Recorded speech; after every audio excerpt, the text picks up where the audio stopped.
പുരുഷന്മാർക്ക് legal mentoring, counselling എന്നിവ സൗജന്യമായി അല്ലെങ്കിൽ കുറഞ്ഞ നിരക്കിൽ നൽകാനുള്ള സംവിധാനം ഉണ്ടാകണം. പുരുഷ കമ്മീഷണർ പല ഒബ്ജക്റ്റീവിലൊന്ന് പുരുഷന്റെ മെന്റൽ ഹെൽത്ത് അടക്കമുള്ള കാര്യങ്ങളെ അഡ്രസ് ചെയ്യണം. നേരത്തെ വക്കീൽ പറഞ്ഞ കാര്യം 10 സെപ്റ്റംബർ 2024 ഹൈക്കോടതിയുടെ വിധി ഹേമ കമ്മീഷൻ പറയുന്നത് പോലെ അക്യൂസ്ഡിനും റൈറ്റ് ടു പ്രൈവസി ഉണ്ട്. കോടതി കുറ്റക്കാരനാണെന്ന് കാണുന്നത് വരെ അവന്റെ പേരോ ചിത്രമോ പുറത്തുവിടാതിരിക്കുക. ഇതെല്ലാം എല്ലാ ദിവസവും എനിക്ക് റേസ് ചെയ്യാൻ പറ്റൂലല്ലോ. ഏതെങ്കിലും കമ്മീഷൻ അടക്കമുള്ള കാര്യങ്ങൾ വേണ്ടി വരുമ്പോ അവർക്ക് റേസ് ചെയ്യും. മുമ്പേ വക്കീൽ പറഞ്ഞു ട്രയൽ നടത്തി, ഒരാളുടെ പേര് കേസെടുത്തു, എൻ്റെ പേരിലായിക്കോട്ടെ കേസെടുത്തു, അതിൻ്റെ പേര് വ്യാജമാണെന്ന് അറിയാൻ ട്രയൽ നടത്തി, പൈസ മുടക്കി, പുതിയ വക്കീലിനെ വെച്ചു, ഞാൻ കേസ് നടത്തി. അവസാനം ഞാൻ ആദ്യം പോകേണ്ട അദ്ദേഹം പറഞ്ഞ സുഖസൗകര്യമുള്ള 14 ദിവസം റിമാൻഡ്, വീണ്ടും റിമാൻഡ്, പിന്നെ റിമാൻഡ്, ഇങ്ങനെ പോയി. മജിസ്ട്രേറ്റ് കോടതിയിൽ നിന്ന് ജാമ്യം കിട്ടിയാല, സെഷൻസിൽ പോയി ജാമ്യം കിട്ടിയാല, തള്ളി, ഹൈക്കോടതിയിൽ പോയി, അപ്പോഴും ഞാൻ റിമാൻഡ് എൻ്റെ വെർച്വലായിട്ട് കൊണ്ടുവന്ന് അല്ലെങ്കിൽ വീഡിയോ കോൾ ഒരു മിനിറ്റ് പറഞ്ഞോട്ടെ. അപ്പോൾ എന്നിട്ട് ഡിസ്ക്രിപ്ഷൻ പവർ മജിസ്ട്രേറ്റിൻ്റെ ആണ്. അത് മുമ്പേ പറഞ്ഞ നടക്കുക. ഡിസ്ക്രിപ്ഷൻ പവർ ജാമ്യം തരുന്ന ആളുടെ അവരുടെ അവകാശമാണ്. സുഖസൗകര്യമുള്ള ഞാൻ പഞ്ചനക്ഷത്ര ജയിലിൽ പോയിട്ട് തിരിച്ചു വന്നിട്ട് അവസാനം 6 or 7 കൊല്ലം കഴിയുമ്പോൾ ഞാൻ നിരപരാധിയാണെന്ന് പറഞ്ഞാൽ അത് എന്ത് നീതിയാ, എന്ത് കാര്യം, എന്ത് കമ്മീഷനാ അത്? പിന്നെ അല്ലെ എന്ത് കോടതിയാ? എനിക്കുണ്ടായ ഡാമേജ് എനിക്ക് ഈ സമൂഹത്തിൽ നമ്പിനാരായണനെ പോലെ 1 or 2 പേർക്ക് ചിലപ്പോൾ നീതി കിട്ടിക്കാണും. പിന്നീട് ഡാമേജിന് പരിഹാരം 1 കോടി കിട്ടിക്കാണും. ഈ നശിച്ച് നാരായണക്കല്ലടിച്ച ഈ പ്രതിക്ക് എന്ത് ഇത് കിട്ടിക്കാണും? 20 വർഷം വീഡിയോ ഇന്നലെ സാമൂഹ്യ മാധ്യമങ്ങളിൽ വൈറലായിട്ടുണ്ട്. 20 വർഷം 16 വർഷത്തിന് ശേഷം കോടതി കണ്ടുപിടിച്ചു ഇത് വ്യാജ പരാതിയാണെ വെളിവിട്ടു. അയാൾ വീട്ടിൽ വന്നപ്പോൾ അച്ഛൻ മരിച്ചു, അമ്മ മരിച്ചു, സഹോദരനില്ല, വീട് തകർന്നു കിടക്കുകയാണ്. നിങ്ങൾ എല്ലാ പരാതി ഒരു പക്ഷെ കണ്ടു കാണും. 20 വർഷം നമ്മുടെ നാട്ടിലെ മൂന്നാർ എഞ്ചിനീയറിംഗ് കോളേജിലെ ഒരു സെക്കൻഡ് സാർ, അദ്ദേഹത്തോടല്ലേ ചോദ്യം. മൂന്നാർ എഞ്ചിനീയറിംഗ് കോളേജിലെ ഒരു പ്രൊഫസർ പെൺകുട്ടികളുടെ കോപ്പി അടി കണ്ടുപിടിച്ചു. അപ്പൊ ഈ 5 പെൺകുട്ടികളും കൂടെ എന്ത് ചെയ്തു? ഇയാൾ നിങ്ങളെ പീഡിപ്പിച്ചു എന്ന് പറഞ്ഞ് പരാതി കൊടുത്തു. 11 വർഷം അയാൾ നിയമപോരാട്ടം നടത്തി, 3 വർഷം ജയിലിൽ കിടന്നു.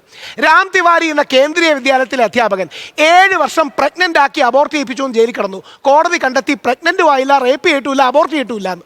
ആ പെൺകുട്ടി മാർക്കിന്റെ കാര്യത്തിൽ തർക്കം തീർക്കാൻ വേണ്ടി പോക്സോ കൊണ്ട് കൊടുത്തതാണ്. 7 വർഷം ജയിലിൽ കിടന്നു.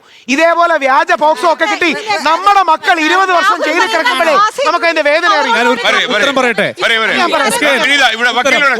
നമ്മുടെ സീനിയർ മെമ്പറും രാഹുലും ഉന്നയിച്ച ഈ വിഷയങ്ങൾക്കുള്ള ഉത്തരം എന്ന് പറയുന്നത്, ഒന്നാമതായിട്ട് ഒരു പത്രസമ്മേളനം വിളിച്ചുകൊണ്ട് രാഹുൽ ഈ കാര്യങ്ങളെല്ലാം സമൂഹത്തിനോട് വിളിച്ചു പറഞ്ഞതുകൊണ്ട് നീതിയാകുന്നില്ല. സമൂഹത്തിന്റെ കയ്യടിയല്ല ക്രിമിനൽ ട്രയലിൽ ഒന്നാമതായി വേണ്ടത്. രണ്ടാമത് ഞാൻ ഉത്തരം പറയാണ്, ഞാൻ അങ്ങേ ശ്രമിച്ചു.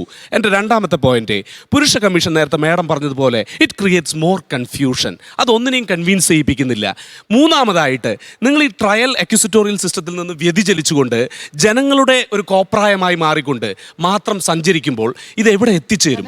മറ്റൊന്ന്, അല്ല രാഹുൽ ഞാൻ പറയട്ടെ, ഞാൻ ഉത്തരം പറയട്ടെ. മറ്റൊന്ന്, ഏറ്റവും ക്രൂഷ്യലായിട്ട് നമ്മുടെ മരണപ്പെട്ട ദീപകിനെ പോലെയുള്ളവർ SKN നിരപരാധികളാണെങ്കിൽ രാഹുലിനെ പോലെയുള്ള ഞാൻ ഉത്തരം പറയട്ടെ, നിങ്ങൾ കേൾക്കൂ, ഞാൻ ഉത്തരം പറയട്ടെ. രാഹുലിനെ പോലെയുള്ള ചുണക്കുട്ടികൾ സംഘടിതരായി, രാഹുൽ പറഞ്ഞു എല്ലാ കാലത്തും എനിക്കിത് കൊണ്ടു നടക്കാൻ പറ്റില്ല, അദ്ദേഹത്തിന് ഫാമിലി ഡ്യൂട്ടി ഉണ്ട്, പ്രൊഫഷണൽ ഡ്യൂട്ടി ഉണ്ട്, അതിന്റെ ബാറ്റൺ റേസർ ആയിട്ട് ഒരുപാട് യുവാക്കൾ അദ്ദേഹത്തിനൊപ്പം വരും. നല്ല കൗൺസിലിംഗ് സിസ്റ്റം ഓൾ കേരള ലെവലിൽ കൊണ്ടുവരണം. ഓൾ ഇന്ത്യ ലെവലിൽ ഡൽഹി കേന്ദ്രീകരിച്ച് ഒരു പ്രത്യേക ഫോറം കൗൺസിലിംഗിന് കൊണ്ടുവരാം. പോലെയുള്ളവർക്ക് ഫോൺ വിളിക്കാം.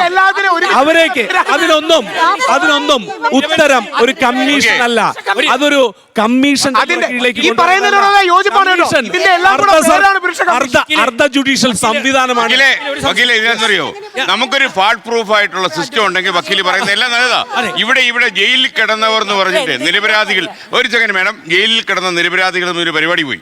അതിൽ 7 പേര് ജയിലിൽ കിടന്നവരാ.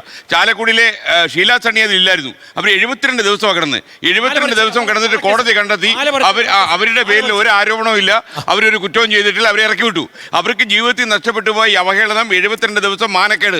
ഇത് ആര് തിരിച്ചു കൊടുക്കും? അതിന് വേണ്ടത് സ്പീഡി ട്രയൽ ഉള്ള സിസ്റ്റം, അതുപോലെ ഫോറൻസിക് മെഡിസിൻ. ആളാണല്ലോ, ഇതൊക്കെ സ്പീഡിൽ നടക്കുന്നുണ്ടോ? സ്പീഡിൽ പറയണത് ഗവൺമെന്റ് അതിന്റെ ഫണ്ട് അലോക്കേറ്റ് ചെയ്യാനാണ് സമരം ചെയ്യേണ്ടത്. ഞാൻ പർട്ടിക്കുലർലി പറയേണ്ടത് പുരുഷ കമ്മീഷൻ കൊണ്ട് ഇത് സ്പീഡ് ആവുകയല്ല ചെയ്യുക, കൂടുതൽ ഡ്രാഗ് ചെയ്യപ്പെടും, കൺഫ്യൂസ് ചെയ്യപ്പെടും.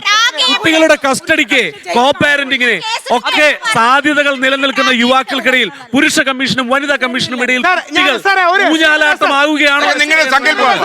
ലോകത്തെവിടെയായാലും ഏത് സമയത്തും 24 വാർത്തകളും ഓഗ്മെന്റഡ് റിയാലിറ്റി പാക്കേജുകളും എക്സ്പ്ലെയിനറുകളും വിശദമായി കാണാൻ ഞങ്ങളുടെ യൂട്യൂബ് ചാനൽ നിങ്ങൾക്ക് സബ്സ്ക്രൈബ് ചെയ്യാം.